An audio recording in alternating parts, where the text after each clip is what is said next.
नमस्कार, मैं आज 24 लाख स्टूडेंट से बात करना चाहता हूं जिनको नीट पेपर लीक से नुकसान हुआ। सड़क से संसद तक हम आपके साथ खड़े हैं। 24 लाख स्टूडेंट से मैं कहना चाहता हूं, आप अकेले नहीं हो। पिछले 7 साल में 70 बार पेपर लीक हुआ है और 2 करोड़ युवाओं को पेपर लीक से नुकसान हुआ है।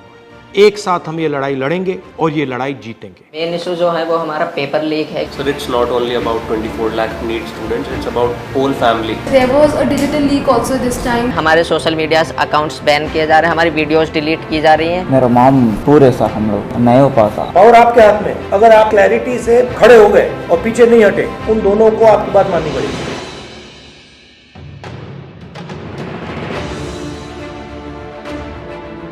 So we all have come here to talk about NEET exam. We all gave NEET 2024 exam. And most of us are 620 plus above who are sitting in this room. Last year 610 was the cutoff. बाकी cutoff 657 पहुंच गई है। 630 जो benchmark होता है एक respectable score का, उसमें देखो कंपटीशन तो बढ़ता है। तो जो इन्फ्लेशन रेट है वो 40% से सीधा 400%। सर सिर्फ ये बोलना कि कंपटीशन बढ़ गया और पॉपुलेशन बढ़ गया, I don't think this justifies the statement. तो जितने भी सो कॉल टॉपर्स थे 720, 715 एंड 718, 709, उनके जो एक्चुअल मार्क्स थे probably they are below even 640. How does that happen? So maybe I feel that there are major 4 reasons. The first one is obviously paper leak. Second was that there was a digital leak also this time, like on Telegram channels, or majorly there were other platforms as well.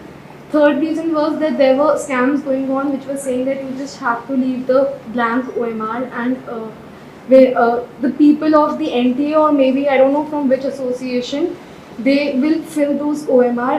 That is cheating. Yes. It's cheating, and the grace mark is the 4th point, which is not going to impact that much. Sir main issue जो है वो हमारा paper leak है, क्योंकि sir सबसे पहले अनुराग जो students था उसने ऑलरेडी स्टेटमेंट्स में कहा है कि एग्ज़ाम लीक हुआ है।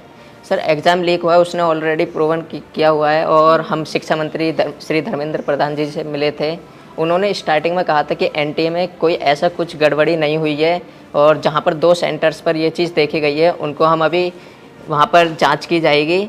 और हमने मांगे रखी थी कि रीनीट होना चाहिए और सीबीआई जांच होनी चाहिए, बट उन्होंने सीधा जो आंसर दिया था वो दिया था कि सब चीज़ हम सुप्रीम कोर्ट की मानेंगे, जो सुप्रीम कोर्ट फैसला करेगा वही माने। बट सर सुप्रीम कोर्ट ने डायरेक्ट जितने भी केसेस हम PIL डाल रहे हैं लोग इस चीज़ के ऊपर, डायरेक्ट जितने भी फैसले हैं वो सारे 8 जुलाई को दिए जाएंगे। बट उससे पहले स्टूडेंट्स पर इतना स्ट्रेस बढ़ रहा है, इतना प्रेशर पड़ रहा है। सर हमारे पेरेंट्स भी इस चीज़ से दुखी हैं कि बच्चा मतलब इतने मार्क्स ला रहा है कि वो एलिजिबल है हर साल के अकॉर्डिंग। बस मेन जो डिस्टर्बेंस हुई है इस एग्ज़ाम में वो है एक तो पेपर लीक, और दूसरी जो स्टूडेंट्स जो NTA ने ग्रेस मार्क्स दिए वो तो एक छोटा सा उन्होंने ग्रेस मार्क्स दिए वो अपने पेपर लीक को छुपाने के लिए। सर इतने दिन से आपको पता है कि गर्मी कितनी है, कुछ लोग गर्मी से मर भी रहे हैं, लेकिन सर हम स्टूडेंट्स और हमारे पेरेंट्स रोड्स पर इतनी गर्मी में सर लड़ रहे हैं इंसाफ के लिए, लेकिन सर हमारे लिए कोई भी कार्रवाई नहीं कर रहे हैं, ना ही हमारे इंसाफ के लिए कोई कार्रवाई कर रहे हैं। क्योंकि सर हमारे सोशल मीडिया अकाउंट्स बैन किए जा रहे हैं, हमारी वीडियोस डिलीट की जा रही हैं। हम अपने लिए आवाज़ उठा रहे हैं, उनसे रिलेटेड जितने वीडियोस सर कोई भी गलत कंटेंट नहीं है, हम सिर्फ आवाज़ उठा रहे हैं अपने इंसाफ के लिए।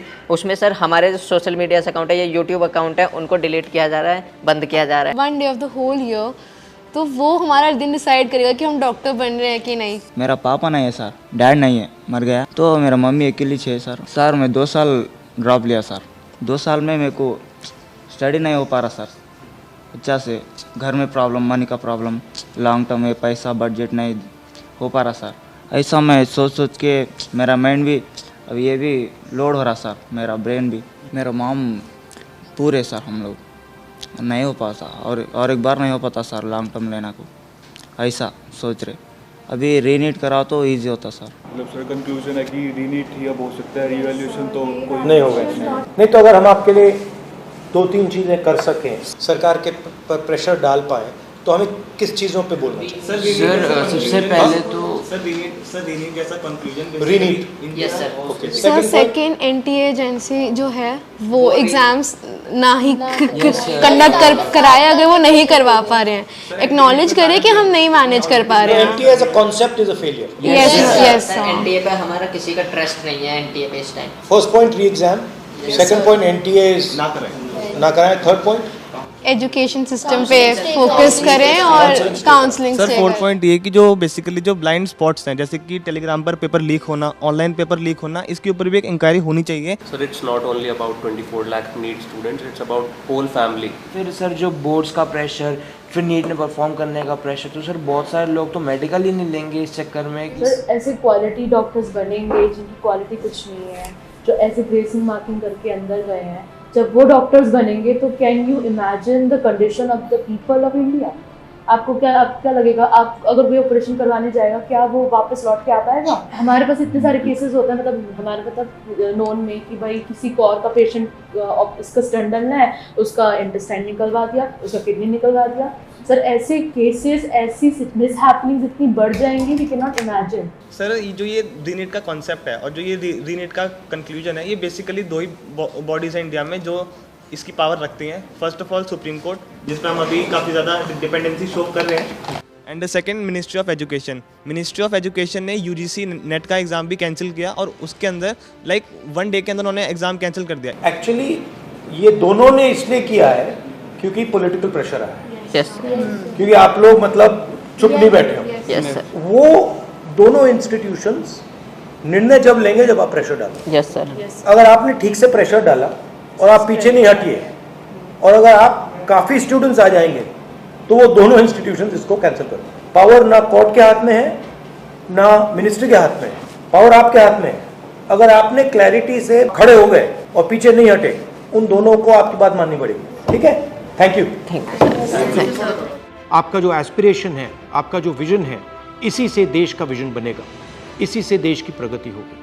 अगर सरकार आपकी रक्षा नहीं कर सकती है तो ऑपोजिशन आपकी रक्षा करेगी। ये जो आपका मुद्दा है, इसको मैं पर्सनली संसद में आपके लिए उठाऊंगा और पूरा का पूरा दबाव हम सरकार पे डालेंगे। धन्यवाद।